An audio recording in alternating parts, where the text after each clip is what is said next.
Okay, करू चालू. येतील अजून कोणी?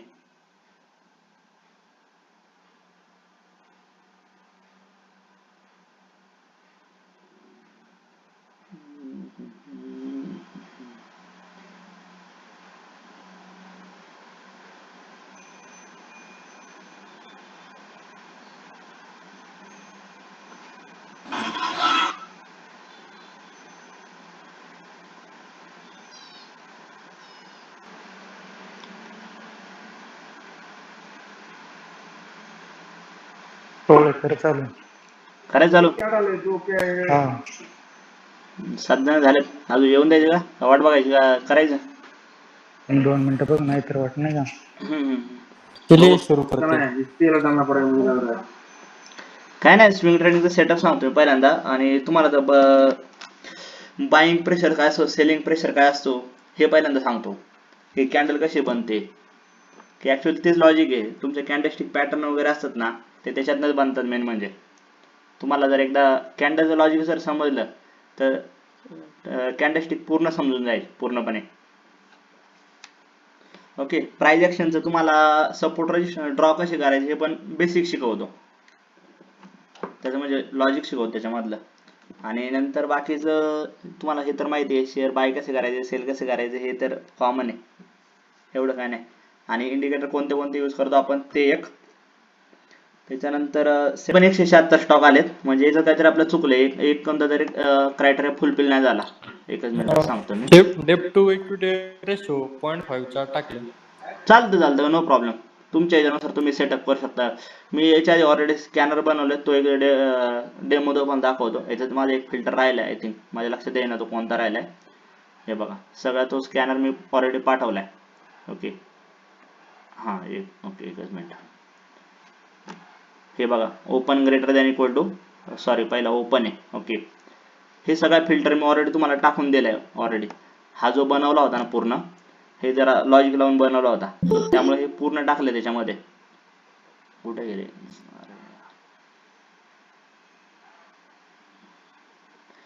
हा जो म्हणजे पूर्ण स्कॅनर बनवला, याच्यामध्ये तुम्हाला हा एक्सप्लेन करू शकतो. म्हणजे आजचा जो ओपन आहे तो तिकडे क्लोज टाकला होता, आजचा जो ओपन आहे तो प्रिव्हियस 1 डे क्लोज पेक्षा वरती पाहिजे. नंतर हा दुसरा जो फिल्टर आहे तो डेली क्लोज, म्हणजे कालचा जो क्लोज आहे तो 20 EMA च्या वरती पाहिजे. तिसऱ्या फिल्टरमध्ये 20 EMA, 10 EMA, 20 EMA च्या अबोव पाहिजे. आपण हा वरचा 1 नंबरचा फिल्टर टाकला नाहीये तिकडे. ओके, त्याच्यानंतर daily MACD line cross above MACD signal, हा एक क्रायटेरिया आहे तो. आता मी प्रत्येक क्रायटेरिया तुम्हाला सांगतो, एक्सप्लेन करून सांगतो की काय काय करतो आपण फिल्टरमध्ये. आता MACD सिग्नल काय दाखवतो, जो ट्रेंड आहे आपला, तो ट्रेंड डाऊन ट्रेंड चालू असेल तर सपोज अप ट्रेंड चालू झाला तर आपण तिथं कॅच करू शकतो तो स्टॉक. त्याच्यानंतर हा काय झाला, RSI काय करतो नक्की, RSI म्हणजे मोमेंटम ऑक्सिलेटर येतो. तो काय मेजर करतो, स्पीड आणि प्राइसचं मोमेंटम किती फास्ट चेंज होतो. RSI 60च्या वरती काय घेतो आपण, लोक तुम्हाला सांगतील की RSI 30 किंवा 20 असेल तर ओव्हर सोल्ड आहे, आणि 70च्या वरती गेला तर ओव्हरबॉट आहे. बरोबर, म्हणजे ओव्हरसोल्ड ओव्हरबॉट आता म्हणजे जास्त विकला गेलेला आहे आणि जास्त खरेदी केलेला आहे, त्याची हाय प्राइस आणि लो प्राइस असते. पण ऍक्च्युली मोमेंटम आणि स्पीड जेव्हा RSI 60च्या वरती निघतो ना, जेव्हा 55-60च्या वरती जेव्हा RSI जी प्राइस जाते तेव्हा तो एकदम फास्ट मध्ये मोमेंटम करतो, आणि त्यावेळेस आपण स्टॉक जर कॅच केला तर आपल्याला ऑब्विसली 1 ते 2 महिन्यामध्ये चांगले रिटर्न बनू शकतात. हा RSI चा मिनिंग असतो पूर्ण तिथे.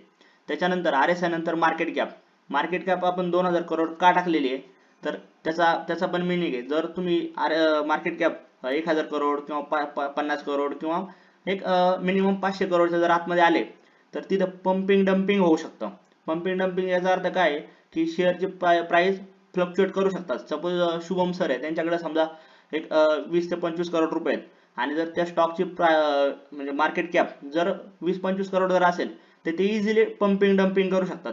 जे की हर्षद मेहता आणि बरेच काही जे पहिले होते ते पंपिंग डम्पिंग करायचे. KDI झाले, तुम्हाला एक्झाम्पल माहित असेल बऱ्यापैकी. तर त्याच्यासाठी मार्केट कॅपचा आपण फिल्टर टाकलाय. त्याच्यानंतर डेप टू इक्विटी रेशो जो हा फिल्टर आहे त्याच्यानंतरचा, तो 0.5 का टाकला तर आपण ठीक आहे, त्याच्यानुसार तुम्ही चेंज करू शकता. पण ना, जेवढं कमी कर्ज असेल कंपनीवर तेवढं ती कंपनी फायद्याची असते. आणि त्याच्यानंतर एडीएक्स हा 20 का टाकला, एडीएक्सचे ऍक्च्युअल प्राइस 20 ते 50 पाहिजे. एडीएक्स काय शो करतो की जो प्राइसचा ट्रेंड आहे ना तो किती स्ट्रॉंग आहे किंवा मग स्ट्रेंथ किती आहे त्याच्यामध्ये ते शो करतो, म्हणजे ट्रेंडची स्ट्रेंथ येतो एडीएक्स. त्याच्यानंतर व्हॉल्यूम तुम्ही व्हॅरी करू शकता. 3 लाख, मी 3 लाख पर्टिक्युलर टाकलाय, तुम्ही 1 लाख पण करू शकता, 2 लाख 5 लाख पण करू शकतो. व्हॉल्यूम काय शो करतो की किती ट्रेडिंग होते त्या शेअर्स मध्ये. एक पर्टिक्युलर शेअर्स पकडा की कोणतं पण इंडेक्स पकडा किंवा मग कोणती पण वस्तू पकडा किंवा बाजार पकडा, पुढं त्याच्यामध्ये किती ट्रेडिंग होतो मग ते व्हॉल्यूम शो करतो. ओके. त्याच्यानंतर daily close greater than equal to 100, हे तुम्ही तुमचे क्रायटेरिया तुम्ही टाकू शकता की 100च्या वरती पाहिजे स्टॉक, खाली पाहिजे वगैरे, ते तुमच्यानुसार टाकू शकता. पण ऍक्च्युअली मी 100 का टाकलं, त्याच्या खालचे जे शेअर असतात त्याच्यामध्ये व्हॉलॅटिलिटी जास्त असते, एकदम जास्त व्हॉलॅटाइल असतात, ते कधी पण वर खाली येऊन जातात, त्यामुळे मग कॉन्फिडन्स लूज होतो आपला. आणि 2000 करोड 2000च्या वरती का म्हणजे खाली का टाकले, तर त्याचा मिनिंग असा आहे की जे छोटे छोटे इन्व्हेस्टर असतात ते 2000 करोडच्या 2000ची प्राइस असेल, 3000 प्राइस असेल, त्याच्यामध्ये ते बाय करायला जरा घाबरतात. ओके. त्यासाठी. आणि ईपीएस ऍक्च्युअली आपल्याला कमीत कमी शेअर्स असा चॉईस करायचा असतो जो की आपल्याला 1 रुपया तरी कमवून देईल. त्याच्यानंतर आरओई वगैरे हे पर्सेंटेज मी एक्स्ट्रा टाकलेत, हे तुम्ही नाही टाकले तरी चालतं, हा मी रिमूव्ह केला तरी चालेल, त्याचा काही प्रॉब्लेम नाहीये. आणि एडीएक्स हा 50च्या खाली पाहिजे, जो की तुम्ही नाही टाकला तरी चालतो किंवा मग चार्टवरती बघितला तरी चालतो, पण इथं ऍक्च्युअली फिल्टर होऊन स्टॉक येतात, त्यामुळं डायरेक्ट हा जो स्कॅनर आहे मी याची लिंक ग्रुपवर टाकून देतो, तिथनं तुम्ही फक्त तुमच्या याच्यात सेव्ह करून घ्या. ओके. असं रन स्कॅन केलं ना. पवळे सर हा ऐका बोला. ना, हा बोला. एडीएक्स सांगा ना, एडीएक्स म्हणजे काय? एडीएक्स म्हणजे काय असतं नक्की माहितीये का, जो आपला जो ट्रेंड आहे, सपोज आपल्यामध्ये ट्रेंड कोणते असतात, अप ट्रेंड, डाऊन ट्रेंड आणि एक असतो साइडवेज. ते जो ट्रेंड आहे ना त्याच्यामध्ये किती स्ट्रेंथ आहे तो शो करतो एडीएक्स. तो ट्रेंडच्या आरएसआय मध्ये पण कळतं ना आपल्याला? आरएसआय मध्ये करतं. आरएसआय मध्ये काय करतं, आरएसआय हा मोमेंटम ऑक्सिलेटर आहे, तो काय करतो, स्पीड आणि चेंज ऑफ प्राइस, किती प्राइस फ्लक्च्युएटली चेंज होते ते कळतं. तुम्हाला ट्रेंड कोणता आहे ना त्या ट्रेंडची स्ट्रेंथ नाही कळत त्याच्यामध्ये, जे की आरएसआय मध्ये काय करतं की ओव्हरबॉट किती आहे, ओव्हरसोल्ड किती आहे, बरोबर, म्हणजे ऍक्च्युअल नेचर बरोबर. कळतं ना थोडक्यात. पण तो ट्रेंड वरती चाललाय, पण तो स्ट्रॉंग आहे का नाही, त्याच्यात पॉवर आहे का नाही. सपोज एखादी बाईक आहे, ती किती, सपोज 100 सीसी आहे, 200 सीसी आहे, पण ऍक्च्युअली ती एका ढाळाने चालली वरती, म्हणजे चढाला वरती चालली, पण त्याच्यामध्ये जर जास्त स्ट्रेंथ नसेल ती कधी पण रिव्हर्स येऊ शकते ना, ते शो करतो एडीएक्स. बरोबर. हा, एडीएक्स तो शो करतो. तर ऍक्च्युअली हे सगळं क्रायटेरिया मॅच झाले तर आपल्याला जे स्टॉक येतात ना ते स्टॉक आपल्याला त्याच्यामध्ये आपल्याला फर्दर फिल्टर करायचे असतात. फर्दर फिल्टर कसे करायचे की आपल्याला टेक्निकल बघायचे. आता इथे जे गोष्टी टाकल्यात हे टेक्निकल प्लस फंडामेंटल आहे, त्याच्यामधून आपल्याला समथिंग काहीतरी शेअर्स येतील. ओके. हे एकदम बेसिक बस नाही, समथिंग काहीतरी शेअर्स येतील. आता हे बघा किती शेअर्स आलेत, 8 शेअर्स आलेत, बरोबर. ह्याच्यामधनं फक्त काय करायचं, एक कोणता पण शेअर चॉईस करायचं, कॉपी करायचा आणि सरळ सरळ आपल्या जे ब्रोकर ऍप्लिकेशन असतं तुमच्याकडे कोणतं पण असू द्या. ओके. माझ्याकडे भरपूर सारे आहेत, तर मी तुमच्याकडे कोणतं पण असू द्या, इथं जायचं, सरळ सरळ सर्चिंग करायचं. ओके. Engineers India. आता याचा मी चार्ट बघून घेतो पहिल्यांदा, आपल्या क्रायटेरियामध्ये बसतंय ते बघायचं आपल्याला फक्त. ओके. हे बघा डे टाइम फ्रेम लावली. ऑलरेडी तुम्हाला क्रायटेरिया याच्यामध्ये पीडीएफ द्वारे प्रोव्हाइड केलेले आहे सगळे मराठीमध्ये.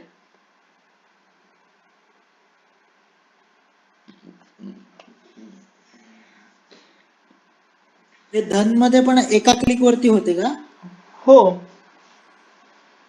अच्छा. सगळीकडे होतं. तुम्ही कोणता पण ब्रोकर प्लॅटफॉर्म यूज करा, पण मग धन मध्ये का आपण प्रिफर करतो की सगळ्या गोष्टी एकाच जागी दिसतात, म्हणजे ऑप्शन ट्रेडिंग झालं, त्याच्यामध्ये तुम्ही हेजिंग केलं, सगळ्या गोष्टी एकाच जागी दिसतात, त्यामुळे मग धनचं ओके एकदम. पण बाकीच्या ऍप्लिकेशन मध्ये मग सगळीकडे बघावं लागतं एक एक गोष्ट, नाही का. तसं तुम्ही ग्रो यूज करू शकता, झिरोदा यूज करा, पण मग ते लॅकिंगचा इश्यू येतो शेवटी. ओके. हे बघा मी डेलीचा चार्ट ओपन केला आता. आपण डेली वरती तुम्ही तिथे फिल्टर बघा, फिल्टर मध्ये पण इथं तुम्ही चेंज करू शकता. डेली क्लोज आहे ना त्याच्या की मंथली क्लोज वरती पण करू शकता, मंथलीचं पण टाकू शकता. सगळे क्रायटेरिया मंथली मध्ये टाकायचे मग. ओके, मंथली मध्ये एकदम स्ट्रॉंग येते. जेवढे मोठे टाइम फ्रेम तेवढा स्ट्रॉंग तुम्हाला कन्व्हिक्शन येईल. ओके,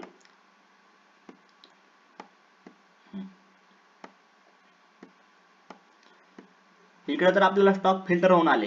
मग आपल्याला काय बघायचं पहिल्यांदा, ही कॅन्डल बघायची पहिल्यांदा. एकच मिनिट मी ड्रॉ करून दाखवतो. आपल्याला इथे जी कॅन्डल आहे ना, ही कॅन्डल बघायची आपल्याला पहिली, की ही बुलिश कॅन्डल पाहिजे, पूर्णपणे ग्रीन कॅन्डल पाहिजे. ओके, इथे व्हॅल्यूमचं जर आपण व्हॅल्यूमचे सेटिंग पण मी दाखवतो तुम्हाला. व्हॅल्यूम पण एक्स्ट्रा पाहिजे, पण हे ऑप्शनल आहे. जर असेल नसेल काय प्रॉब्लेम नाहीये. त्याच्यानंतर MACD क्रॉसओव्हर, हे बघा इथे MACD क्रॉसओव्हर झालाय तिसऱ्या क्रायटेरियामध्ये. चौथ्यामध्ये ADX हा 42 आहे. हा किती पाहिजे, 20 ते मॅक्स 20 ते 50 दरम्यान पाहिजे. इथे पण क्रायटेरिया ओके. आणि हा जो RSI आहे तो 75, ऑलमोस्ट किती पाहिजे, 60 ते 70-75 दरम्यान पाहिजे. हा पण क्रायटेरिया ओके. तर हा शेअर्स आपण बाय साठी प्रिफर करू शकतो. पण त्याच्यामध्ये आपल्याला फर्दर 2-3 गोष्टी बघायच्या असतात, की फंडामेंटल मध्ये इथे इंजिनियर्स इंडिया, हे तर आपल्याला टेक्निकल मध्ये झालं. टेक्निकल मध्ये आपल्याला शेअर्स एकदम ओके सापडला. ओके, त्याच्यानंतर हे फंडामेंटल मध्ये जायचं. फंडामेंटल मध्ये बघायचं, बुक व्हॅल्यू किती आहे, 38 आहे.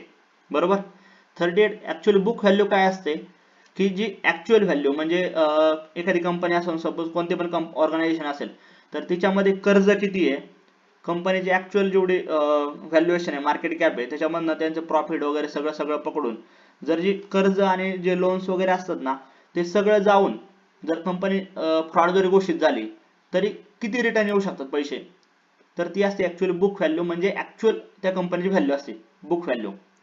तर आपण शेअर कोणता प्रिफर करायचा, जो ज्या कंपनीची बुक व्हॅल्यू आहे ना, ती ऍक्च्युअल म्हणजे इंडस्ट्रीची बुक व्हॅल्यू ना त्याच्यापेक्षा स्टॉकची बुक व्हॅल्यू कमी पाहिजे.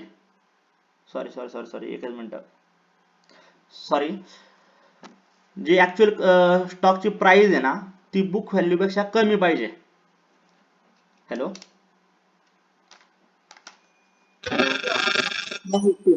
हा, ऍक्च्युअल जी बुक व्हॅल्यू आहे ना, जी स्टॉकची बुक व्हॅल्यू आहे त्याच्यापेक्षा स्टॉकची करंट मार्केट प्राइस जर कमी असेल तर आपल्यासाठी एक नंबर गोष्ट आहे ती. तिथं आपण म्हणजे आपल्याला अंडर व्हॅल्यूड स्टॉक भेटू शकतो. ओके, हा पहिला क्रायटेरिया. त्याच्यानंतर पी रेशो, जो इंडस्ट्री पी आहे त्याच्यापेक्षा आपल्या स्टॉकचा पी कमी पाहिजे, हा दुसरा क्रायटेरिया. आणि तिसरा क्रायटेरिया तुम्ही EPS पी रेशो हे चेक करू शकता. ओके, पण इथे बघा, इथे बुक व्हॅल्यू किती आहे, 38 आहे आणि ऍक्च्युअल स्टॉकची प्राइस 261 आहे, म्हणजे एकदम हाय. इथं आपण बाय करू शकत नाही, आपल्यासाठी निगेटिव्ह पॉईंट आहे. इथं आपल्या क्रायटेरिया मध्ये फुलफिल बसत नाहीये. ओके, त्याच्यानंतर परत दुसऱ्या स्टॉक मध्ये जायचं आपल्याला. दुसरा स्टॉक बघा इथे खाली आलाय, एकच मिनिट.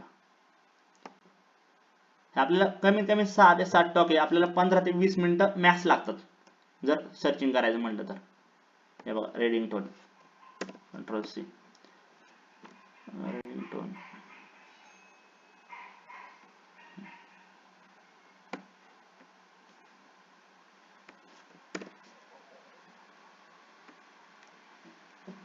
$188 प्राइस आहे रेडिंग्टनची. मी जे की काल ग्रुपमध्ये शेअर केलाय त्याचे मी हे पण पाहिलं. ओके, ऍक्च्युअल म्हणजे बॅलन्स शीट रेडी केले होते त्याच्यामध्ये.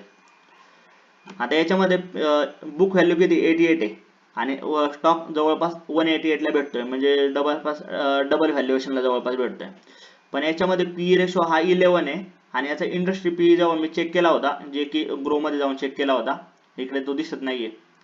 हे बघा, इथं रेडिंग्टनचा इंडस्ट्री पी आहे 59 आहे आणि जो स्टॉकचा पी आहे तो 11 आहे, म्हणजे आपल्याला एकदम स्वस्तामध्ये स्टॉक भेटतोय. त्याच्यानंतर बुक व्हॅल्यू 88 आहे, ही पण ओके, नो प्रॉब्लेम, कारण थोडं 0.48% त्याचं डेप्थ आहे कर्ज, त्यामुळे 88 बुक व्हॅल्यू आहे, तर तो पण काही प्रॉब्लेम नाही. EPS 15 चा EPS आहे आणि ROE 18% जनरेट करतोय, म्हणजे आपण ह्या स्टॉक मध्ये लॉंग टर्म साठी इन्व्हेस्टमेंट करू शकतो ह्या कंडिशनला. पण आपल्या याला पण आपला चार्ट बघावा लागेल पहिल्यांदा. हा रेडिंग्टनचा जर चार्ट बघितला आपण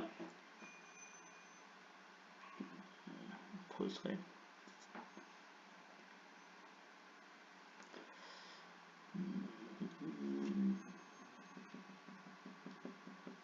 ऑलरेडी मी पीडीएफ द्वारे तुम्हाला क्रायटेरिया तर प्रोव्हाइड केलेलेच आहे त्याच्यामध्ये.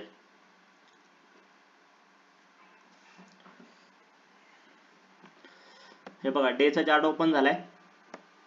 तो चार्ट इथे दिसतो, इथे जे स्टार्टिंगला असतं ना, एकच मिनिट.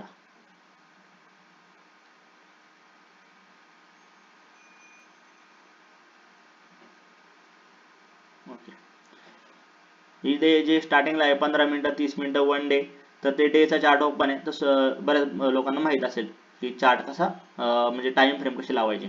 ओके, आता याच्यात पहिला क्रायटेरिया ग्रीन कॅन्डल आहे वरती, 10 EMA च्या वरती ग्रीन कॅन्डल आहे. हे जे आहेत ते EMA आहेत. येलो लाईन म्हणजे 10 EMA, ग्रीन लाईन म्हणजे 20 EMA, त्याच्यानंतर जी पिंक लाईन आहे ती 50 EMA आणि जो ब्लॅक लाईन आहे ती 200 EMA ची लाईन आहे. ओके, त्याच्यावरती कॅन्डल आहे, पूर्ण ग्रीन कॅन्डल आहे, बुलिश कॅन्डल. त्याच्यानंतर MACD क्रॉस ओव्हर आहे इथे. ओके, 2 नंबरच्या क्रायटेरियामध्ये MACD क्रॉस ओव्हर आहे. ADX पण 28 आहे, आपल्याला 20 ते 50 पाहिजे. आणि तिसऱ्यांदा 69 आहे आपला, जो की RSI 69 आहे. म्हणजे या स्टॉक मध्ये आपण इथनं पोझिशन बनवू शकतो. पण याच्यामध्ये आता किती म्हणजे टार्गेट कसं डिसाईड करायचं आपल्याला, की ऍक्च्युअल आपण स्टॉक तर बाय केला, पण मग टार्गेट स्टॉप लॉस कसे डिसाईड करायचे हे कुणाला माहिती आहे का? हॅलो, काय बोलताय? टार्गेट आणि आता सपोज आपल्याला स्टॉक तर भेटलाय आता. ओके, स्टॉक आपण एक तर स्टॉक भेटलाय, पण याच्यामध्ये टार्गेट डिसाईड कसं करायचं, स्टॉप लॉस कसा डिसाईड करायचा हे कुणाला माहिती आहे का? कसं करतो आपण? ते रे यार, तुम्ही बोलले ना, एक मिनिट हा. हम्म. आता स्टॉक तर म्हणजे आपल्याला भेटलाय. व्हॉल्यूम बघायला लागेल ना, व्हॉल्यूम त्याचा किती होते. व्हॉल्यूम तर दिसतो नाही, इथं 5.87 चा व्हॉल्यूम आहे, 5.87 मिलियन व्हॉल्यूम आहे तिथे. पण ऍक्च्युअल आता टार्गेट आणि स्टॉप लॉस डिसाईड करायचा आपल्याला, तर तो कसा करणार? आपल्याला स्टॉक तर स्कॅनरने दिलाय, स्कॅनरने स्टॉक दिलाय, आपल्या फंडामेंटल आणि टेक्निकल दोन्ही गोष्टींमध्ये तो स्टॉक बसलाय. आपल्याला इथे एंट्री घ्यायची, पण एंट्री घेतल्यानंतर कुठे एंट्री घ्यायची, स्टॉप लॉस किती ठेवायचा, टार्गेट किती ठेवायचं, कसं डिसाईड करणार तुम्ही टार्गेट? टार्गेट आता म्हणजे पहिले आता 188 आहे ना, तर फार फार त्याचे 230 किंवा 220 पर्यंत गेलं टार्गेट.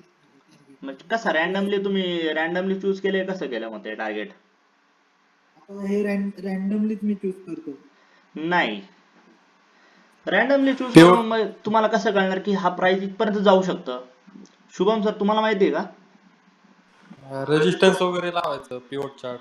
मग कसे पिवट चार्ट लावता, मग कसे, मग तुम्हाला सपोर्ट रेजिस्टन्स ड्रॉ करायचं माहिती आहे काय? सपोर्ट रेजिस्टन्स कळेल आपल्याला याच्यामध्ये कुठे भेटेल तो. कसे कसे म्हणजे कसे फिबोनाची द्वारे करता की फिबोनाची पण आहे, फिबोनाची पण कळतील आपल्याला. तुम्हाला तसं पण कळतं? तुम्हाला एक सोपी पद्धत सांगतो मी एकदम.